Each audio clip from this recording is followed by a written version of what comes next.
morning and welcome to Rising. We've got a great show for you today to start out the week. Obviously, some very big news happening on the global scale in Syria that we're going to talk about a little bit later. Good to have you back with us, Niall. Nice Glad to to see be back with you, Robby. Always a pleasure. And yes, absolutely, a lot of stuff on the domestic agenda, a lot of stuff on the global agenda. So yes, we will get to it all. But first of all, Robby, what is on your radar? Well, on a different subject, the fallout from President Joe Biden's fateful pardon of his son, Hunter, continues. As reported last week by Politico, the unprecedented pardoning of the president's son is just the tip of the iceberg. Team Biden is reportedly weighing preemptive pardons for a whole host of characters. Liz Cheney, Adam Schiff, and get this, Dr. Fauci, maybe? So much for the idea that Donald Trump represents some novel and unparalleled threat to democracy or the rule of law. If Biden follows through on this, proactively pardons Fauci before the incoming Republican administration can properly vet whether the good doctor's advocacy for public funding of gain-of-function research in China was connected to the initial outbreak of COVID-19, that would constitute the most psychotic use of presidential powers in history. But that's how Biden is choosing to spend his final days and weeks in office, focused entirely on protecting his family and his inner circle, even as the world is in great turmoil. Now, over the weekend, Americans learned that the reign of Bashar al-Assad in Syria had come to an end. What does this mean for American defense priorities? Al-Assad is not an ally of ours. On the contrary, he's an ally of Russia and Iran. That said, our experience in this part of the world shows us that when a secular dictator is ousted, what follows is an emboldening of Islamic extremism, which is often worse for the American perspective. Is Biden managing this situation? Does he have his finger on the pulse? Is he awake and alert? No one feels comfortable asking these questions, but we are forced to wonder. Biden's been very low-key lately, and when he does make an appearance in public, doesn't exactly inspire confidence. Here he was at the Christmas tree lighting a few days ago. That's that image from there. Biden also skipped the reopening of Notre Dame Cathedral in France, sending Jill Biden in his stead. Now look, I believe in showing respect to our elders, but it's absurd that we still have to put up with this farce that the man Joe Biden is still capable of doing the job, the toughest job there is. Has any president in modern history squandered as much goodwill as he has? CNN's Scott Jennings had it exactly right the other day as he blasted Biden for exiting on these terms. It was a total disgrace. He's leaving office in disgrace because of this pardon. And it's not just the pardon, it's the lying. Lied to the American people. According to NBC News, he and his top aides hatched a plan to lie to the American people. And then this week, he didn't even have the guts to go out to the White House podium and take questions about it.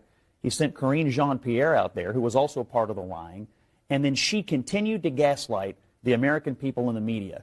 The American people ought to be pissed, but the media, the people who cover this White House, ought to be absolutely livid at the gaslighting and then the continued gaslighting and the hostility towards the idea of transparency. This is a monumental disgrace. You think 38, 39% job approval is low? Wait until we test him as he leaves office. He's going out of office as one of the least liked and most divisive presidents we've ever had. Now keep in mind that Joe Biden could have absolutely pardoned other nonviolent drug offenders alongside his son. He still could issue a pardon for Edward Snowden, Julian Assange, Ross Ulbricht. He could commute the sentences of those on death row, as many progressives and libertarians would like him to. He still could. I hope he does. But that's not what we're hearing Biden allies talking about. What we're hearing is presidential pardons for top Democratic operatives, key allies of the president, who haven't even been charged with, let alone convicted of, crimes. Just to take the option to investigate off the table. So much for all those norms we've heard so much about. So look, I hope we get more pardons of worthy people. I could drop a list of people rotting away in prison who I don't want to be there. And I wouldn't have wanted Hunter Biden to be rotting away there either for the gun, filling out the form wrong, drug addiction, etc. We didn't have you on last week, so we're actually getting, I don't know what you think. Your first reaction a week later to the Hunter Biden pardon news. I thought it was terrible, but anyway, go ahead. Yeah. The decision, and now it could be preemptive pardons for allies. And look, if there's a witch hunts against Biden folks, that's what Kash Patel ends up doing, I will be condemning it strongly. But with Fauci particularly, there are questions about culpability, not for lockdowns or mask mandates, but the other stuff. And I think it would be really smashing these so-called norms to start doing preemptive pardoning. When you say the other stuff, what do you mean by the other stuff? The funding, the approval of The funding gain-of-function stuff. research in the NIH. We now, again, I don't know that Fauci is personally responsible, but he is a major advocate for doing that research. He signed, even during the Obama years when there was a pause on gain-of-function research, but there were some exceptions carved into the law. He signed off on those exceptions. We know there were proposals made to NIH to do similar research to this. I think it's still a subject to be looked into. Mm-hmm. So I don't like pardon power at all. I think it's kind of peculiar that the United States, which takes rightful pride in the idea that no one is above the law, then gives to the president the capacity to raise certain people above the law at his or her whim. I thought the Hunter Biden pardon was terrible. I just thought it completely undercut the moral argument that Biden has sought to make about the importance of not meddling with the judicial system. That he and willingly so made forth. when he pledged not to Right. do it repeatedly Right. and paid put all Democrats in the position of congratulating him for saying he wouldn't do it. Right, and was pretty unequivocal, really, in saying that it absolutely wouldn't happen, and you know his spokespeople were equally so. I don't blame the spokespeople. Actually, I think they're told what the line is, Yes. and then the line changes. Now, in relation to, I mean, preemptive pardoning, I think as a principle is even worse in a way. You're pardoning people of anything that they may have done. The thing I suppose that does, I don't know how much of an exception this makes to it all, but the fact that Trump has said so often about going after people in relation to Liz Cheney, talking about televised military tribunals, talking about Kamala Harris should be impeached and prosecuted for, it wasn't really very clear to me for what. That kind of propensity of his to target political critics, I think, would be the pretext to argue for the preemptive pardons. Yeah. I don't like that rhetoric from Trump either. I think we should be forward-looking. We should not be score-settling. Trump won. He's getting his second term. He's going to get most of the people he wants in key positions to implement the policies he wants to have. He has something of a mandate, at least. He made no secret about what he was running on, that he wants to fix immigration, that he wants to cut back some administrative agencies, that he wants to fix the economy, and he said tariffs, and these are my various proposals to do it. I disagree with some of his policies, I agree with others, but he made no secret about what he's going to do. Right. So he has a mandate to do that. He should not, I think it would behoove him not to be backward-looking, not to settle scores, not to, use he thinks he was wrongly persecuted by the deep state, the Justice Department, et cetera. Okay, and actually Biden seems to agree that there's some politicization of these departments. So, which again is why I think why it's a bad idea, but terrible. But anyway, here we are. So make I would suggest that they implement the policies that they think need to be implemented to make the departments less politicized or less far-reaching or operating outside the law. That's what they think they're doing. Not start punishing Liz Cheney for heresy against the Republican Party. You can criticize her all you want, but there's nothing to go after her for that I know of. No, exactly. Well, I mean, and I think that it is his impulse to go after people like that which creates the pretext for preemptive pardons. Now, I've just said I don't like the pardon system generally, but I think it is the perception, at least certainly among left of centre people, that there is a requirement to protect people against vindictive prosecution, I think is the rationale for it. I totally hear you on the presidential pardon power. It is so vast and not in keeping with the spirit of a lot of our traditions. I've heard ideas to make it, well, why shouldn't it be subjected to Senate overview or something like the nominations? My only problem with that is people I do want to get pardons, like Ross Ulbricht, like right. Edward Snowden, like Julian Assange. Wouldn't get them. It would by making it more politically, involving more political people, you just would kill the likelihood that any of those things would ever happen, and I think that would be a shame. Yeah, fair enough. All right, we've got lots more to get into on the show today. As promised, we will be talking about what is happening in Syria, the end of Bashar al-Assad's reign, and what that means for American security and terrorism. More Rising coming up after this. President-elect Donald Trump sat down for his first major interview since winning the election with NBC News' Kristen Welker. In the interview aired on Sunday morning on Meet the Press, Trump touted the need for unity, success, and of course cracking down on illegal immigration. All things that he says will make America great again. The president-elect said that closing the border will be his top priority in the first 100 days. Let's watch. We're going to do something with the border, and very strong, very powerful. That'll be our first signal, and a first signal to America that we're not playing games. We have people coming in by the millions, as you know, and a lot of people shouldn't be here. Most of them shouldn't be here, but we have jails being emptied into our country. We have mental institutions from all over the world being emptied into our country. First of all, they're costing us a fortune. But we're starting with the criminals, and we got to do it. And then we're starting with others, and we're going to see how it goes. Who are the others? Others are other people outside of criminals. We have convicted murders. We don't mean people that are even on trial. We have people that have murdered numerous people are on our streets and in our farms. The dreamers are going to come later, and we have to do something about the dreamers, because these are people that have been brought here at a very young age, and many of these are middle-aged people now. They don't even speak the language of their country. And yes, we're going to do something about the dreamers. What does that mean? And what are you going to do? I will work with the Democrats on a plan. Welker also pressed Trump on tariffs. He made headlines recently when he proposed raising import taxes on two of the United States' closest trading partners. That's Canada and Mexico. Let's take a look. I'm a big believer in tariffs. I think tariffs are the most beautiful word. I think they're beautiful. It's going to make us rich. They cost Americans nothing. They made a great economy for us. They also solve another problem. If we were going to have problems having to do with wars and having to do with other things, tariffs, I have stopped wars with tariffs by saying, you guys want to fight, it's great, but both of you are going to pay tariffs to the United States at 100%. Tariffs are going to make our country rich. Tariffs are going to help us pay off $35 trillion in debt. Tariffs are going to make our country safe.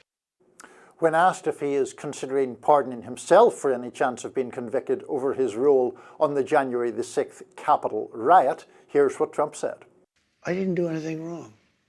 I was given the option.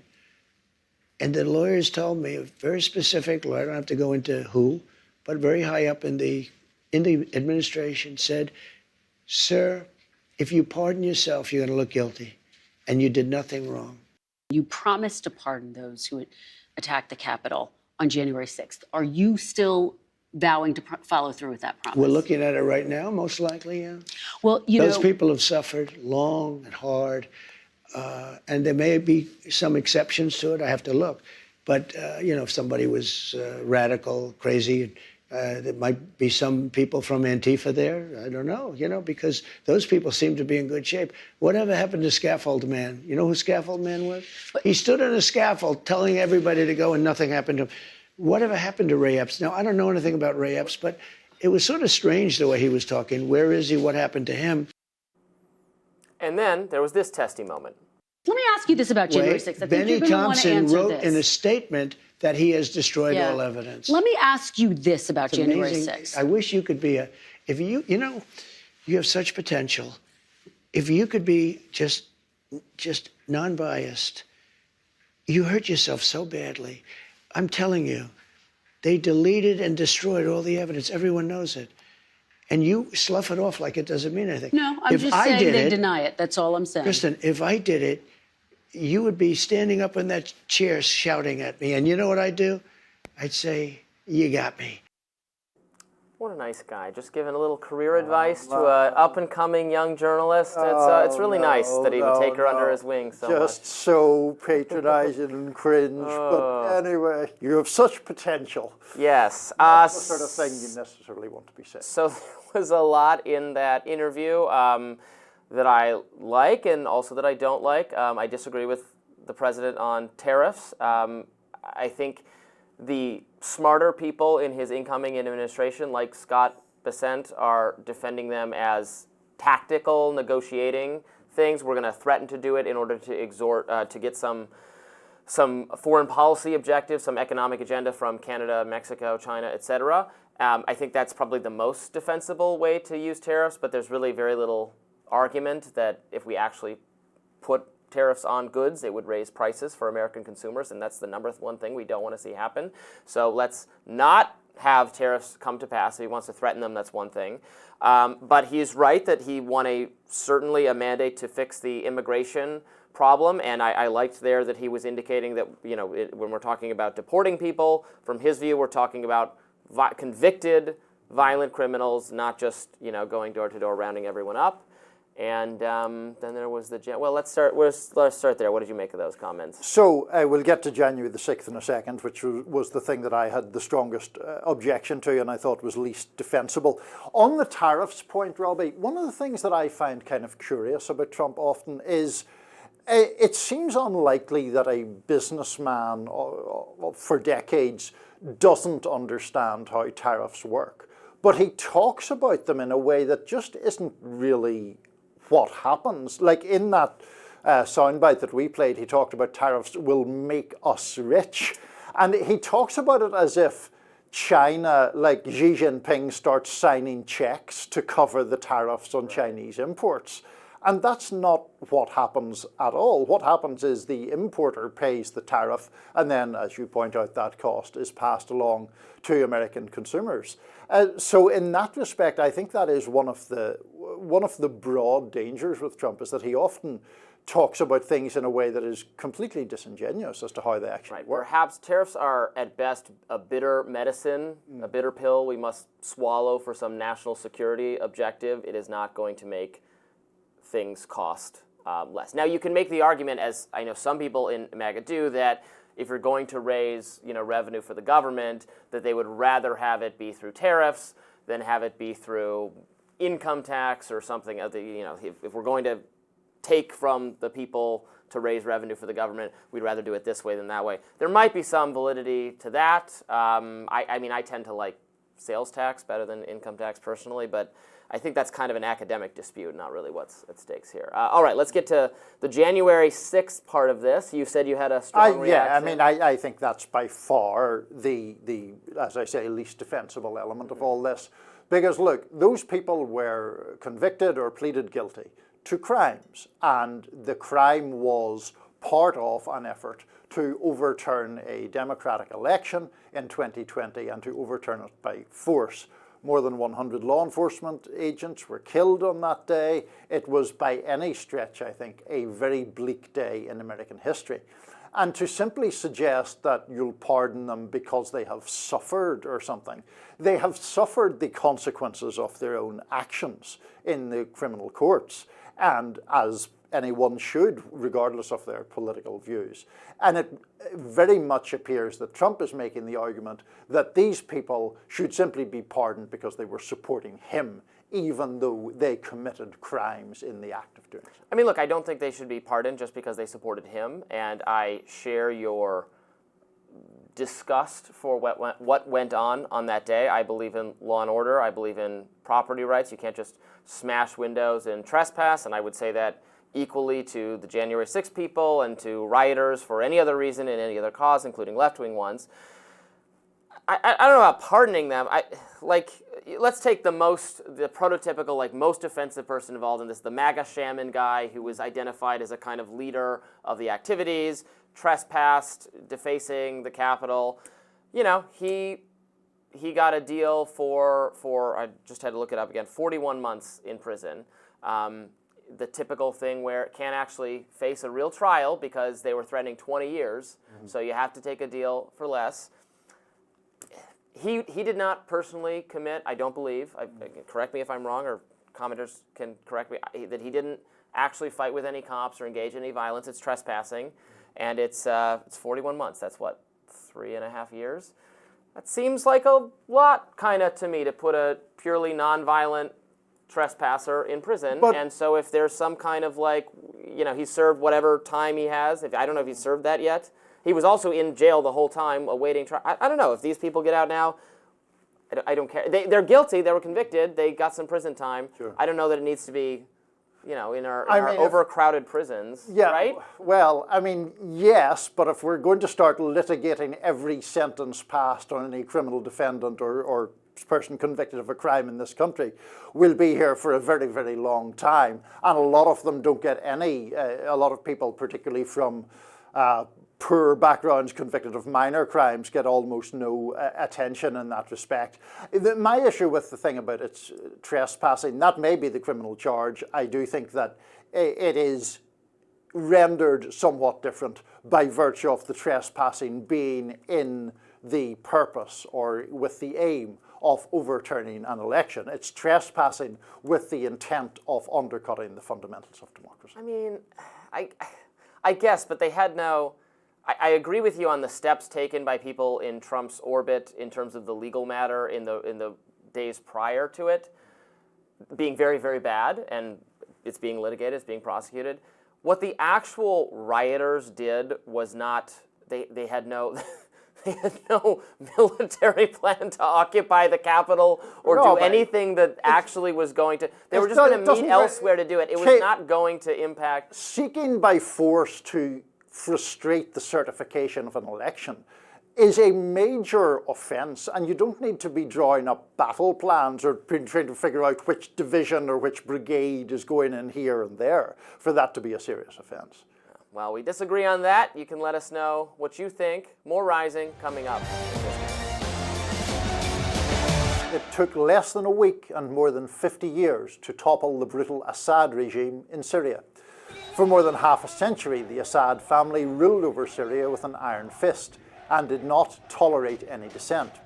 When the Arab Spring occurred in 2011 and Syrians rose up, Bashar al-Assad cracked down, throwing hundreds of thousands in prison and bombing his own people.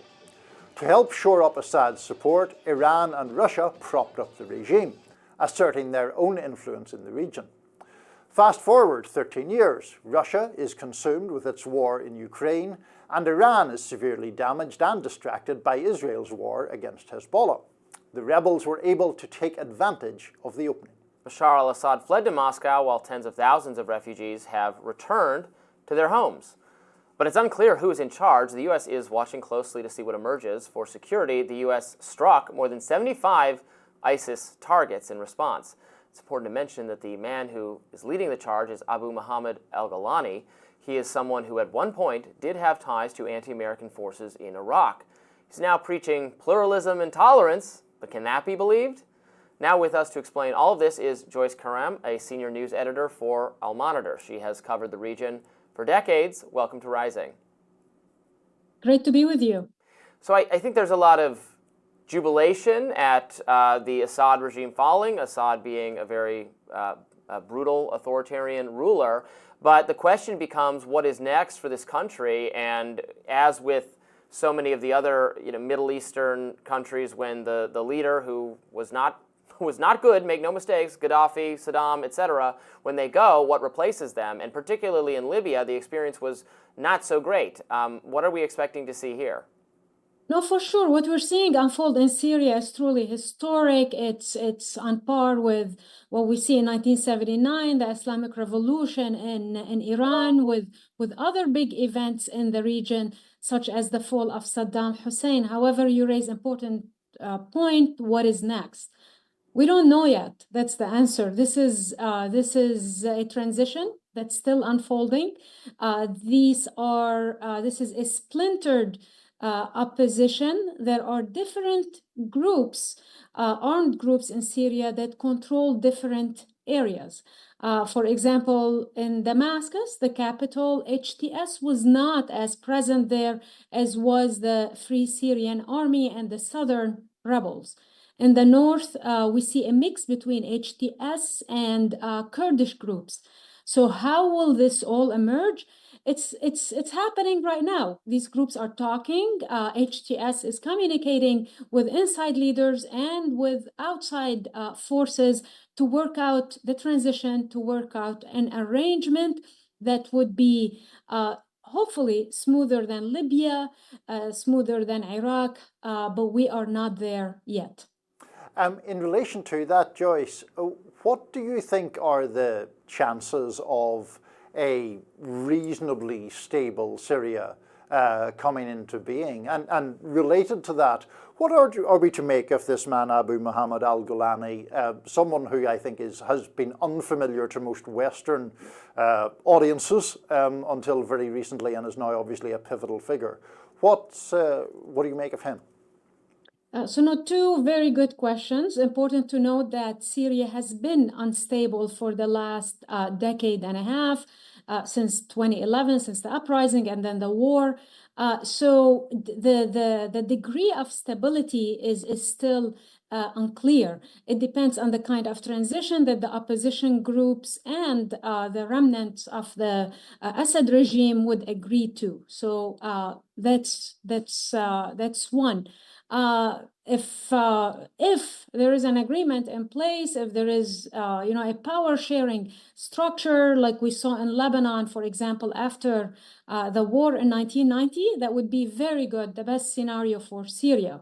If there is more fragmentation, if there is more infighting, then yes, you're absolutely correct. We're looking closer at scenarios closer to Libya, closer to Iraq. Now, as far as Muhammad al-Julani, what we know about him, he's the head of the HTS movement. He's a jihadist leader. He made his name and his fame after being released from U.S. detention in Iraq. He formed the group Jabhat al-Nusra, which was affiliated with Al-Qaeda, closely affiliated with Al-Qaeda. Over the years, that group changed its name and changed its affiliation into Hayat Tahrir Sham. It became more inbred within the Syrian environment and less so with outside jihadist groups and with Al-Qaeda. In the last 4 to 5 years, Julani himself has led HTS to fight Al-Qaeda in Syria, sometimes to clash with ISIS as well. So he reinvented himself to fit better in the Syrian environment within the Syrian opposition. Now, of course, he's designated as terrorist. He's designated by the US, even by Turkey, who's working with him now as his forces advanced in Syria. We can tell by his language, by how he reinvented himself and evolved over time, is his tone has moderated a tiny bit, not a lot. So if you listen to his speech on Sunday at the Umayyad Mosque, it's a message of unity for all Syrians. He asked his supporters not to loot. He's asking people to come together to work on an inclusive transition for Syria. We even now know his real name, Ahmad al-Shara. He is going more by that now. So this is a big change for a man who was almost in the darkness and worked behind the scenes for so long, to be working now in the open with his real name. And he's obviously the most powerful Syrian rebel leader at the moment. So the U.S. bombed these ISIS targets in Syria without, as far as I know, a congressional authorization for the president to be fighting ISIS in Syria itself. But of course, we do have the global war on terror against groups like ISIS. So what does this do for U.S. involvement in the region? I think Donald Trump and J.D. Vance have both said this is not our fight and we do not want to be involved. There is a suspicion, a growing suspicion, I think, among certainly Republican lawmakers and maybe many of the citizens about being more involved in this region in general, that this has not worked out to our advantage. But because we do have an authorization or a mandate to fight ISIS, is that what's to come here? It looks like that's the U.S. priority now in addressing the situation in Syria. We've gone full circle in the U.S. role from 2012 and calling on Assad to step down. If you remember, Barack Obama at the time, to not responding to the chemical weapons attack. And now what you're seeing is, we're we're sort of happy that Bashar al-Assad is out, but this is not our problem. We want to stay out of it. Let the Syrians, let middle powers in the region, such as Turkey, Jordan, other groups, other countries work out the political transition in Syria. But the U.S. mission, the U.S. priority remains fixated on ISIS to prevent a resurgence of ISIS, to prevent that from the current fragmentation, from the current infighting between some opposition groups, that ISIS doesn't take advantage of that. So in the short term, we're still likely to see more of that. In the medium and long term, we'll have to wait to see what President-elect Trump, what strategy he would want for Syria. This is obviously, you remember from 2019, President Trump then wanted to withdraw U.S. forces from Syria. The situation is very different today, so that's we'll have to wait and see what the next administration does. Joyce Karam, Senior News Editor with Al Monitor. Thanks for joining us. Thank you so much. Progressives are finding some common ground with Trump's Department of Government Efficiency, at least when it comes to defense budget cuts. Vermont Senator Bernie Sanders penned an op-ed this weekend outlining why he will be voting against the military budget. Sanders wrote, "We do not need to spend almost $1 trillion on the military while 500,000 Americans are homeless and children go hungry." He added that Elon Musk is right when he says the Pentagon has little idea how its annual budget of more than $800 billion is spent.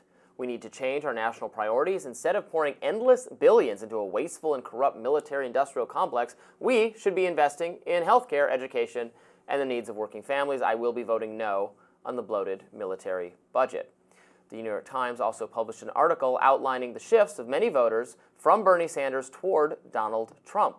It reads, "They feel frustrated by the status quo and they're fed up with the system. They want revolutionary change. They are men who are looking for a champion. Once they liked Senator Bernie Sanders of Vermont as a presidential candidate, this election they voted for Donald J. Trump.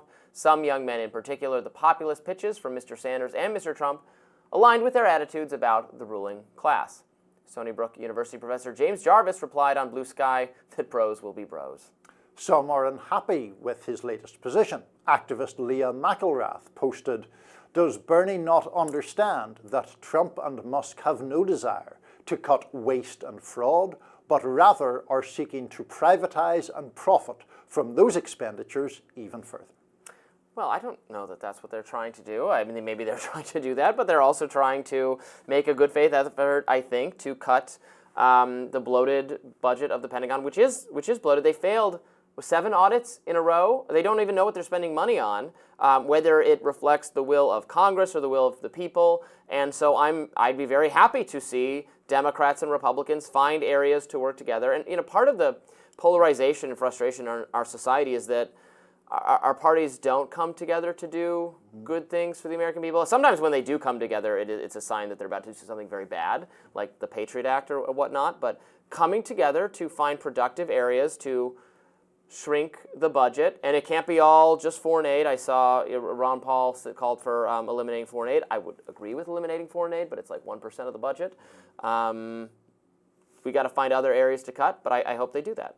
In relation to the defense budget, I'd be fine with them cutting the defense budget. I do think that this is actually going to be quite a test of the incoming Trump administration, because it is... Because they'll face headwinds not to. Exactly, yeah, very serious headwinds from Republicans primarily, although of course anytime you make military cuts there's always this thing about no Congress person wants a military base in their district to be closed or whatever, Right. and then you get into all of that issue. But look, I think it is interesting that there is at least nominally common ground in an agreement between people like Bernie Sanders from the left, and Ro Khanna, I think, has made similar comments, and then Elon Musk, who I'm skeptical of, but nonetheless, if he is genuine about cutting government to the extent that he says, it would require defense cuts, and so there's common ground there. We have military bases. You're right, it's difficult to do it because of pork barrel spending considerations. There are military bases. We still have bases all over the country, all over the world, abroad.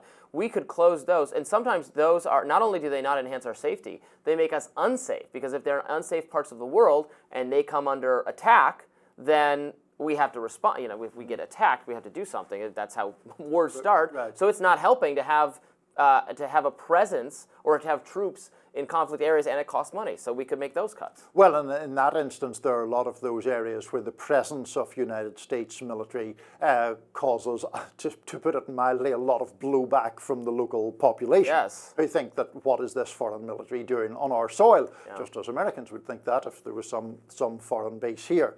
I do think that we're in a really interesting moment politically because of Trump.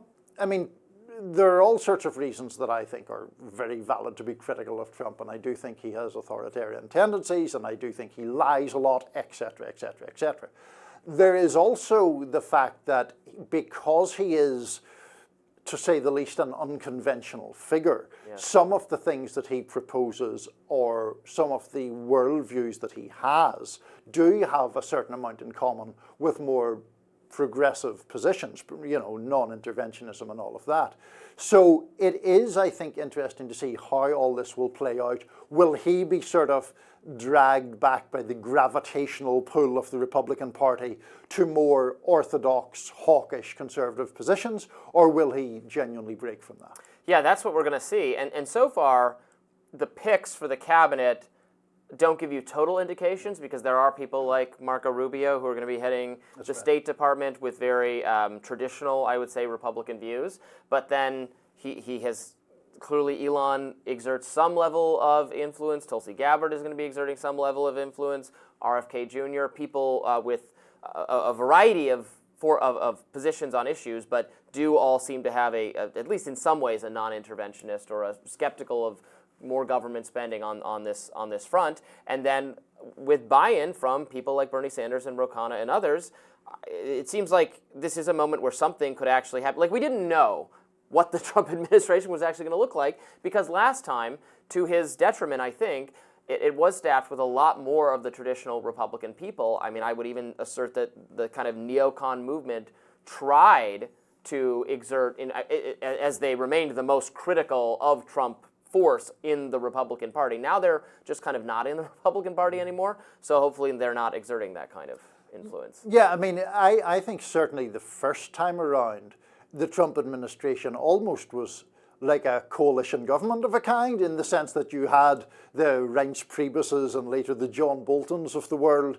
in, along with the Steve Bannons and various other much more MAGA type figures. Pretty confident there won't be a John Bolton appointment or nomination coming this time around. No, I don't think so. So it will be more MAGA. Now, I think that there are very legitimate reasons to be concerned about that when it comes to someone like Kash Patel, who I think has sought to go after enemies or critics. But in the foreign policy and international sphere generally, I think it'll be interesting. Yeah, I'm more excited about Kash Patel than you are, although I don't like what he said about, going after journalists or that kind of thing.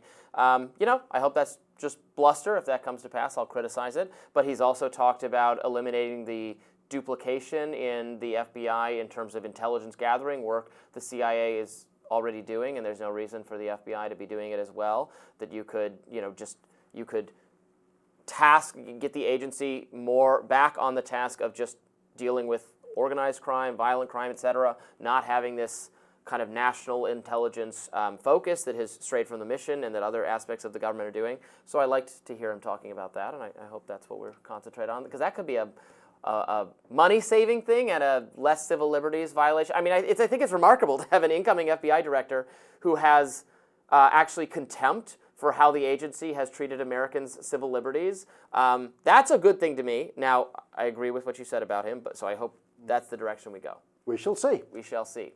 More Rising coming up right after this. The Daily Show host, Jon Stewart, sat down with Bernie Sanders to discuss the rebuilding of Americans' trust in government. In the latest episode of Stewart's podcast, The Weekly Show, the pair delved into the transitional period America now finds itself in. We appear to be in a transitional period where we are not sure about whether the ground we are standing on is solid, although the news media seems convinced that we are the roadrunner and the coyote has run over the cliff, and we just looked down and realized there's nothing under our feet, and now we are plunging to our deaths because the news media is always very circumspect. Recently, you may have noticed Elon Musk came out and said, you know what? We should be cutting military spending. How many Republicans will go along? So when they say good things and appropriate things, I think we should work with them. How do you walk that tightrope? Because what I find is there is a gag reflex from, and I think both parties have it, a gag reflex on Robert Kennedy says, ultra processed foods are killing Americans. And I'm like, yeah, that's right. God awful. That's got to change. But if you were to say that, boy, are you just dogpiled. An advocate for the centrist Forward Party, Holden Cullota, wrote on X, "This is exactly the behaviour that has left so many people feeling alienated from the Democratic Party." CEO of Pickaxe, a social content platform that advocates for free speech, Jeff Dornick, posted, "The right does this too. It wasn't that long ago that Republicans attacked Michelle Obama for putting healthy food in schools."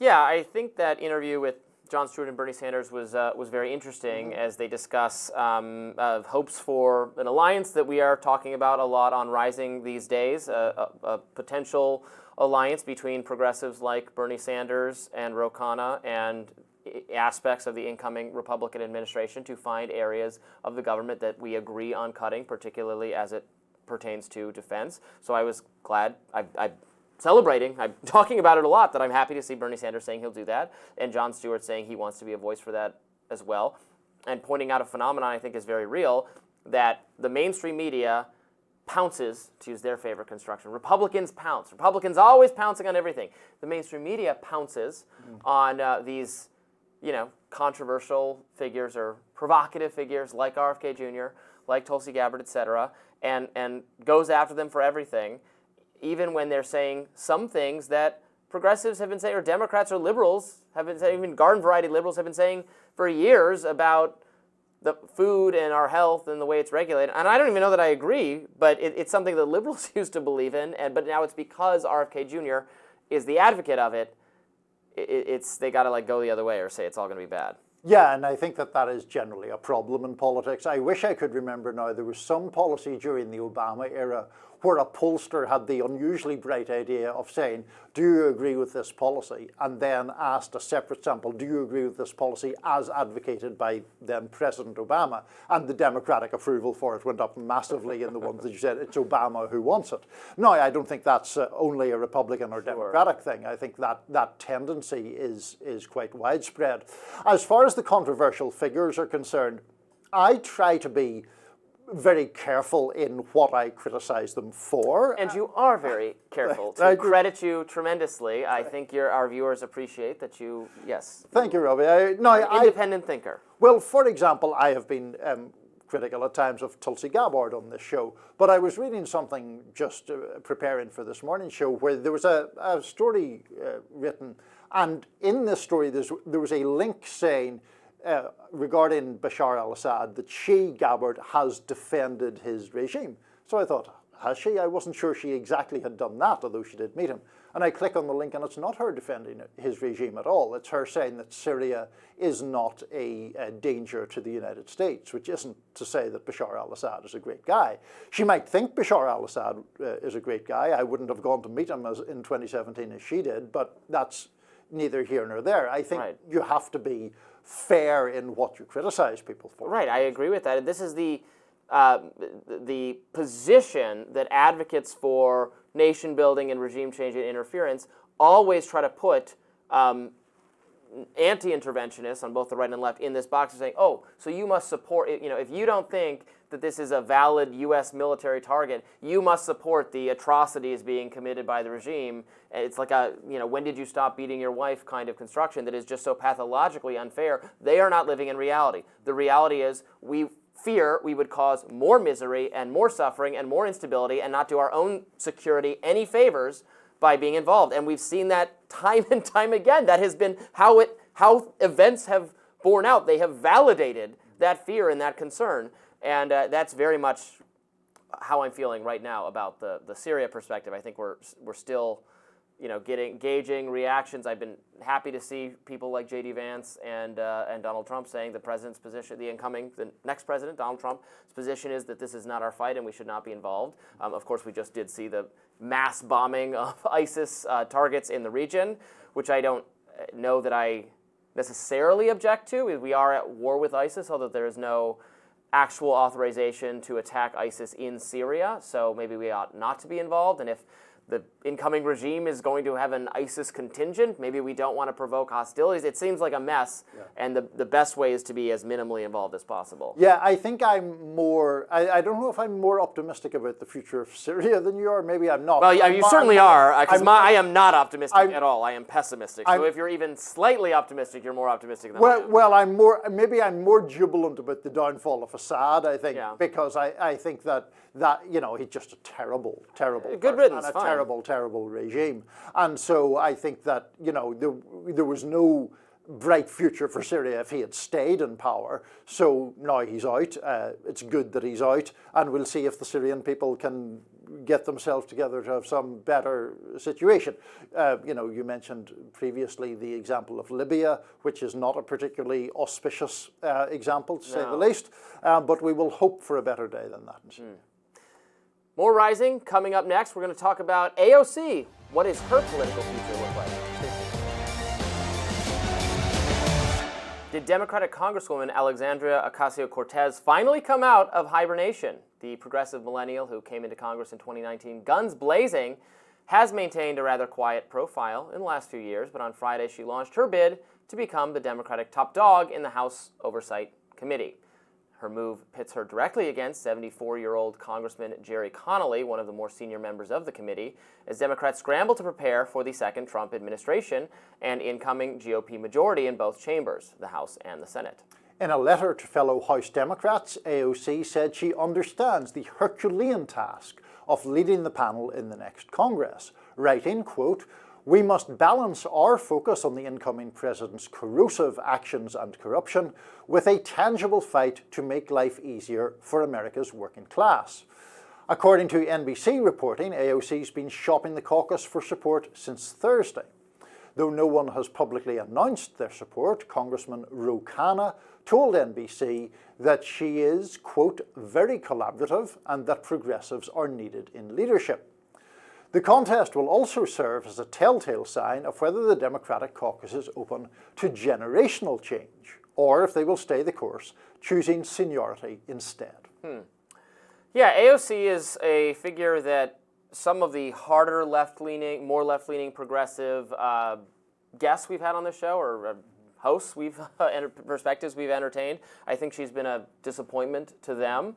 But maybe the pitch for her is that she's been endearing herself somewhat to the Democratic establishment in a way she could leverage for more influence, like this position. I don't know that she's going to get it, but you might be better connected, or at least having done more reporting on this issue than I have. So I think that she's a fascinating figure, first of all, and to the big picture element of this, I do think that one of the most interesting changes or transitions with her is how much more, maybe it's unfair to say how much more establishment she has become, but certainly when you think about her very early days in Congress, where there were like sit-ins at Nancy Pelosi's office over the Green New Deal, it's a long way from there to this now much more, she was somebody who, for example, advocated very strongly for President Biden continuing to run, to stay in the race. Then she was a very strong supporter of Kamala Harris. At the convention, one of the reasons that people on the hard left are frustrated with AOC is that at the Democratic convention, she referred to Kamala Harris as working tirelessly for a ceasefire, I think was the phrase, in Gaza, which was a view that a lot of people on the left are extremely skeptical of. So I do think it's very interesting. Whether she will get this role or not, I think that there is support for her. But Jerry Connolly's also quite well regarded in Congress. I guess the argument for her would be you would automatically get an enormous amount of publicity for any hearing because if she was leading it, because whether people love her or hate her, she's kind of, she's a fascinating figure. Yeah, and she has more popular, I think, than some other people on the left, but they might say that she's moved away from the left and doesn't count anymore. She's clearly, I like that she asked her voters, right, on TikTok or on some platform, why did you vote for, how could you vote for me and Donald Trump? Right. And she was actually trying to understand why that might be the case. So she still does have clearly some anti-establishment credit, although I know I see a lot of left people complaining about her. Do you think she has aspirations for a different office, either statewide office in New York or the U.S. Senate? I do think that she definitely has appetite and ambition for something more than the House of Representatives. Or straight for a presidential Straight run? for a presidential run, Robbie. No messing around. No stopover in the Senate. Just straight to the White House. No need, yeah. President Ocasio-Cortez. I mean, it wouldn't amaze me if she ran for president. Now, I don't think that she could win nationwide, because I think even if we consider that she is moderated to some degree, I just think it's a very heavy lift for her to win Pennsylvania or Michigan or other of those crucial states. That being said, I do consider her a very talented politician. And I think what we're seeing right now is a gradual move to make herself more acceptable, at least to mainstream Democrats. Right of centre people are never going to like her because they don't agree with her on anything. But I think that she is trying to make herself more sort of a kind of Elizabeth Warren type figure, maybe. Nobody really thinks of Elizabeth Warren in the same way as they think of Rashida Tlaib or Ilhan Omar, but she's still of the left, and I think that is maybe the track that AOC is going for. I'm not personally the biggest Elizabeth Warren fan. Maybe so. even I actually might even like her less than some of those other people you've mentioned, but maybe that's a me thing. There is a lot of infighting going on, or infighting is the wrong word, healthy debate, because infighting has negative connotation. Healthy debate over the future of the Democratic Party. I'm seeing a lot of kind of centrist Matt Iglesias type people saying, this is a clear indication that the Democratic Party needs to moderate on XYZ issues or fall in line with the Iglesian understanding of XYZ issues, more in line with centrism, become popular, shed, DEI and critical race theory and wokeness, get rid of all that, be more focused on crime prevention and getting rid of illegal immigration, etc. And then I'm seeing more progressive people saying Kamala Harris ran the exact campaign you centrist people wanted, and she failed, and that this is an indicator of the opposite, that Democrats need to be more committed, need to talk a bigger game about actually following through on things progressives want. So I see that debate playing out a lot right now. Yeah, and I mean, battles for the soul of the Democratic Party have been going on at least as long as I've been alive, and probably much longer. Sometimes I wonder if the left versus center-left framing is a bit reductive in a way. I mean, I think that politicians and parties are elected to solve people's problems or help solve people's problems. And I think that one of the difficulties the Democratic Party is facing right now is that it has become disconnected, at least to some degree, from working class concerns and working class voters, and we've seen Donald Trump make big inroads with that contingent. I think that the Democratic Party, to its detriment, has become increasingly associated with a sort of affluent, highly educated white liberal viewpoint, which I don't necessarily mind, but I think is not the way you would necessarily win over moderate voters. And I think if the Democratic Party was simply more muscular in defending working Americans, I think that might pay off. Is that a left or center-left position? I don't know. I don't know. More Rising coming up next. Stay with us. Moderators on Reddit have deleted a thread on the murder of UnitedHealthcare CEO Brian Thompson, who was shot and killed in Midtown Manhattan last week. A medicine thread on Reddit was closed after commentators criticized and even satirized Thompson's alleged denial of healthcare coverage to sick Americans to make profits.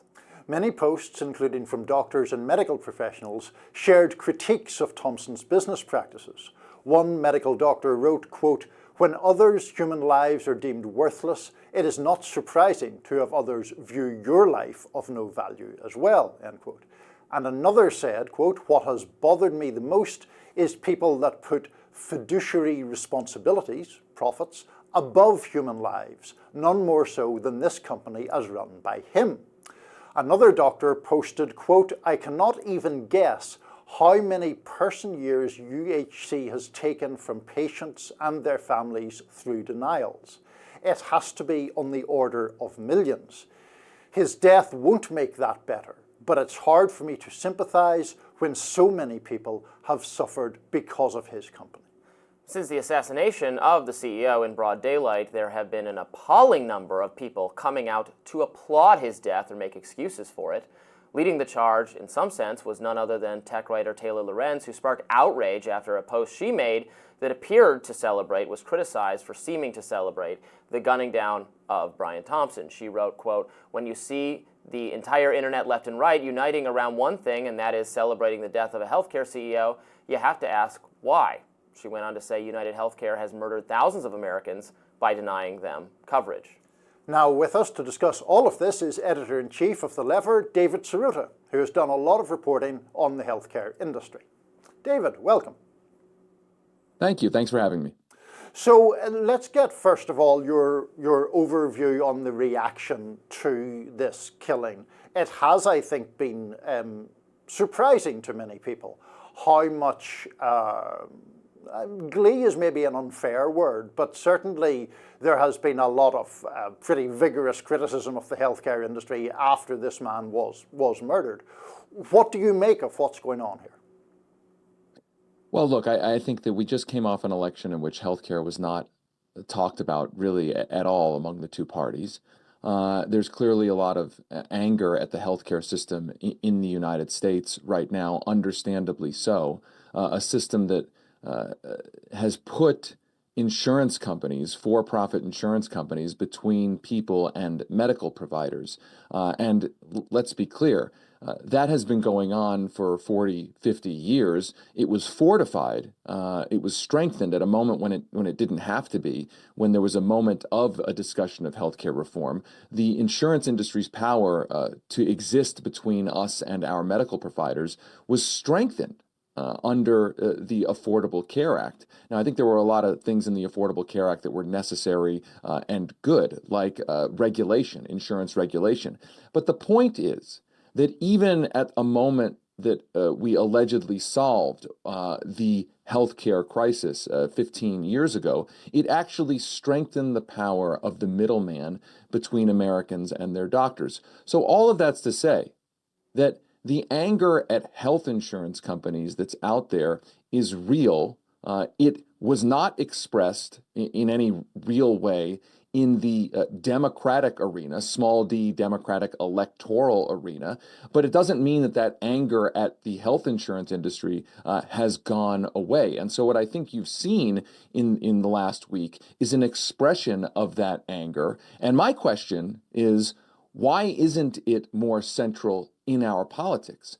Our politics, our elections are the places that we're supposed to non-violently litigate these things, where that anger is supposed to prompt positive policy change, and yet the healthcare question is still basically erased from that arena.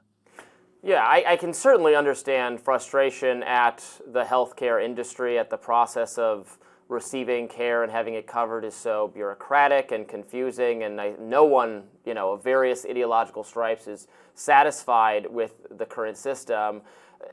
All that said, I was taken aback at the number of comments I saw from people just really reveling in what had happened to this man. I also hoped you could explain, because I saw this a little bit of a dispute among various progressives online, because there was a framing of this as, well, that this company had just changed or gotten rid of some kind of coverage of anesthesia. But then I saw other progressive people arguing, well, actually, that was just the anesthesia lobby people who actually are paid really, really well, complaining about something that was going to take a little bit of a bite out of them. And in fact, if you have a government-run or government-providing system, there is going to be exactly that kind of needing to grapple with the price of various services, and so that was a little bit misportrayed. Can you speak to that in greater detail, or correct me if I got some aspect of that wrong? Yeah, sure. I mean, there were those are two different insurance companies. I mean, Anthem Blue Cross Blue Shield, at the same time that all this was going on with United Health, Anthem Blue Cross Blue Shield announced that it was going to limit payments for anesthesiology services if surgical procedures go on too long. In other words, set time limits. Now, there's a debate about anesthesiologist reimbursement rates. That's a debate that can happen. But when you've got an insurance company creating arbitrary time limits on what it will cover for surgical procedures, I mean, that's like something out of a sci-fi horror movie, which I think only underscores how inhumane this system really is. We need to get back to a discussion. It was, and I said, healthcare hasn't been in our political discourse for a long time. I should correct myself a bit. In 2016 and in 2020, my old boss, Bernie Sanders, tried to put healthcare into the electoral and political context with a Medicare for all set of proposals. And I think clearly those kinds of proposals need to be at the center of our politics. We need to be discussing why we remain the only advanced industrialized economy that doesn't have some kind of government guaranteed basic healthcare system for all.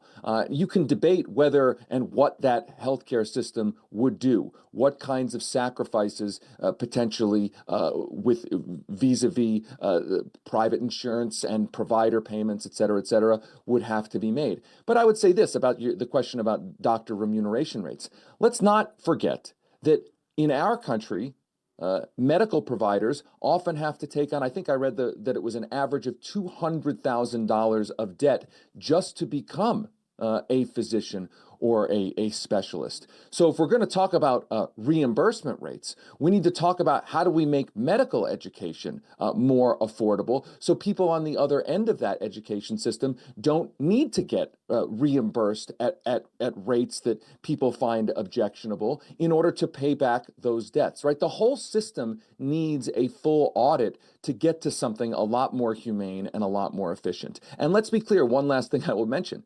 The Department of Government Efficiency, the so-called department pushed by Elon Musk and Vivek Ramaswamy, they should be looking at, if they're worried about healthcare costs, which Elon Musk tweeted out that he was, they should be looking at Medicare for All, which the Republican-led Congressional Budget Office during Donald Trump's term said would save our country $650 billion a year. David, when you talk about, the fact that the United States is such an aberration in this respect, you're talking my language, so to speak. I mean, I grew up with the National Health Service in the United Kingdom, which had been created in the 1940s. And obviously, the United States is an outlier in that respect. If there were something akin to the National Health Service, that would remove the need for private insurance at a stroke. But it hasn't happened, and you note Bernie putting forth the Medicare for All, which also was not achieved on that occasion. I guess a two-part question. Is the problem basically the amount of money the insurance industry has at its disposal to fight these changes?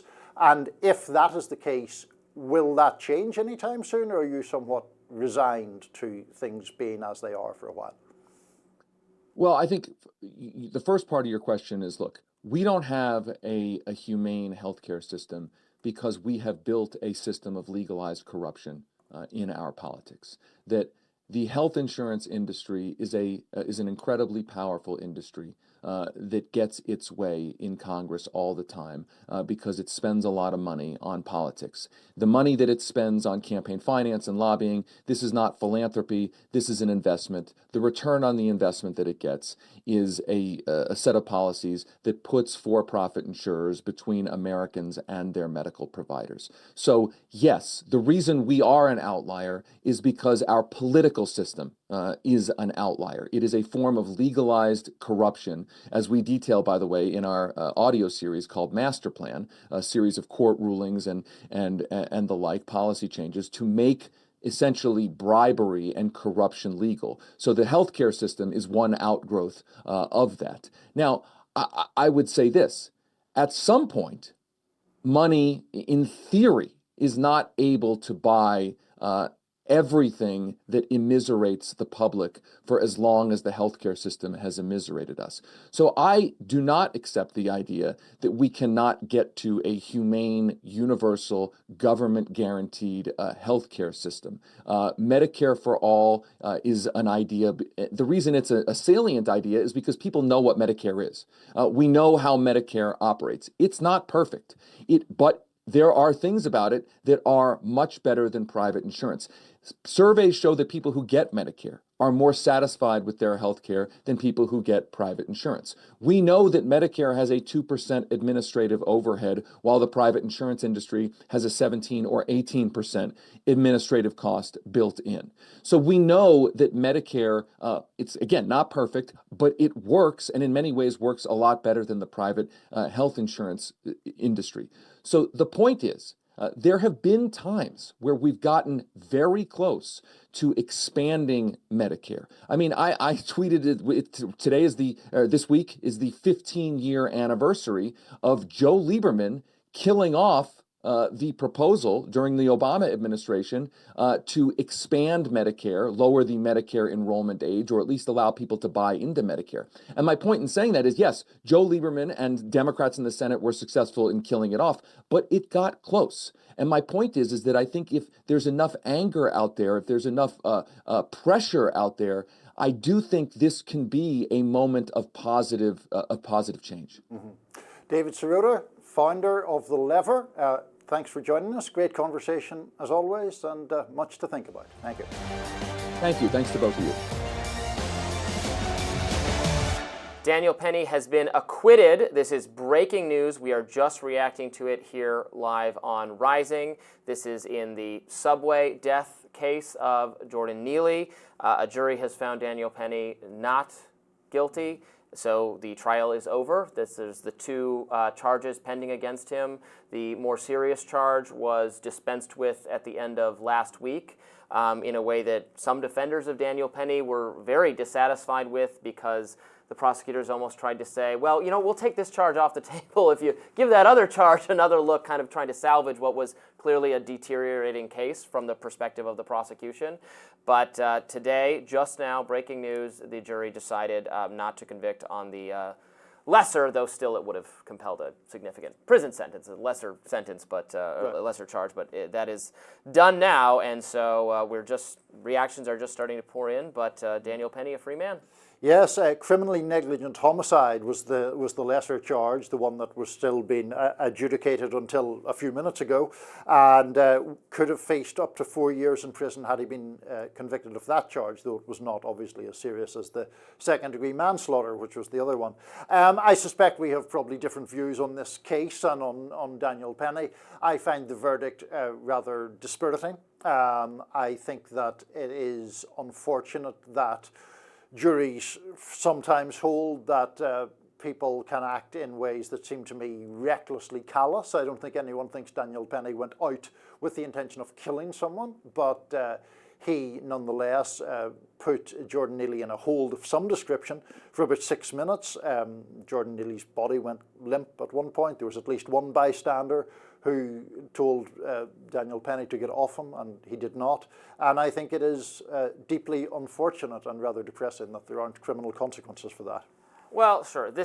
I think this is a difficult case. I think it's more difficult than other cases of a similar variety that we've talked about on Rising, like the Kyle Rittenhouse case.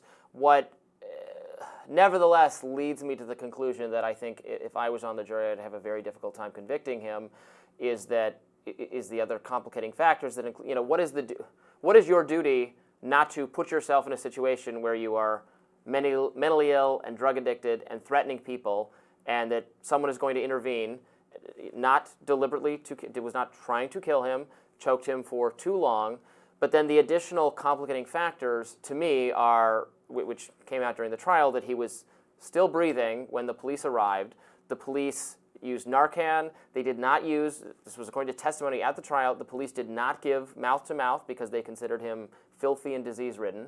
And does he then die? I mean, the debate over whether the extent to which Daniel Penny's actions contributed to his death, I think obviously they contributed, but was that the most important factor in a situation where the police did not intervene for that reason, which he was still alive when they did come. He was someone on drugs. How did those substances interact with it? Might lead a reasonable person, and did in this case, lead a jury to say there's not enough evidence that this was manslaughter. Yeah, I have quite a few problems with that, or differences with that argument. I mean, the idea that someone who dies following being placed in some manner of hold for 6 minutes or 6 minutes plus didn't die of asphyxiation seems just implausible on its face to me. And in fact, the medical examiner in New York asserted that that was what caused Jordan Neely's death. Then the defense produced some other expert, as defenses are prone to do,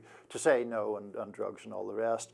But I think, you know, look, I know that you, understandably in some ways, have a reluctance to, or you think that racial lenses are applied too often, I would think, in some respect. But it just seems to me highly unlikely that a black man kneeling or placing a hold on a white man on the floor of the New York subway, with all the other circumstances being as they would be, would end up being acquitted of all charges. Well, I don't deny that there's racial aspects in the justice system, or maybe there's some racial bias against black perpetrators, but I mean, I can only speak for my own.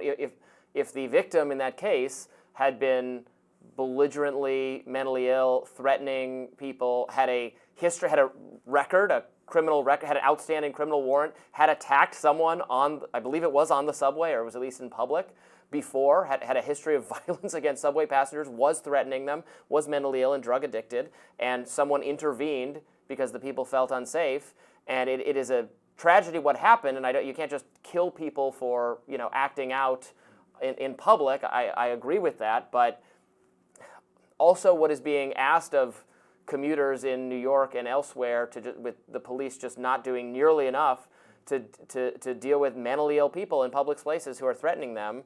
I think it's a shame that someone like Daniel Penny felt he had to intervene, and it was obviously not an ideal intervention because it shouldn't kill the person for that. But I have a hard time coming to the conclusion that he should go to prison in this situation, given that I am not certain that the choking is definitively what killed him, or that his actions were not, he thought they were not or had enough of an understanding that I've choked this person too long, I have to stop. I don't know. That's what the jury ultimately decided. So they saw it that way too. I mean, I just cannot imagine. I mean, you think it's because the jury is racially biased against the black victim? I think that there is a propensity to see black people as intrinsically predisposed to violence in a way that is not seen of white people. I'm sure, again, I don't deny that some people do feel that way, but in this case, I mean, this is, the victim here is someone people would have been predisposed to not have a lot of sympathy for or have some disgust for, because not because he's black, because he is mentally ill and drug addicted and filthy and homeless. That interacts with race because of differences in poverty, likelihood, and all that kind of thing. But it is not in most cases a literal disgust for black people, but a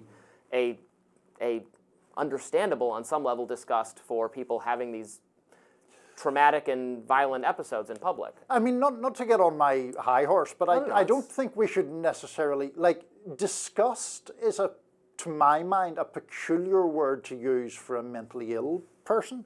I mean, Jordan Neely was someone who had an enormously traumatic life, and his mother was killed, and it was just a catastrophe, and did suffer from mental illness. And yes, the behavior was seen by some passengers as threatening. I don't dispute that at all. But to, I think, minimize his humanity, or to suggest that therefore, and that if someone is threatening people, verbally threatening people without striking anyone on the subway, that you then place them in a restraining hold on the floor of the subway and they end up dying, and if that happens, oh well, that's life.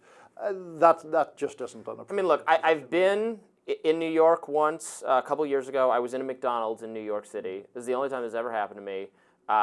Busy McDonald's, where in came a crazy, mentally ill, drug-addicted homeless person it was terrifying. It was actually terrifying. I'm not like an easily frightened person. I live in a city. I've seen crazy people out on the street. I've rarely been this terrified, and everyone in the McDonald's was terrified because he was threatening everyone, and there was nothing the McDonald's staff wasn't going to deal with it, nor should they have to.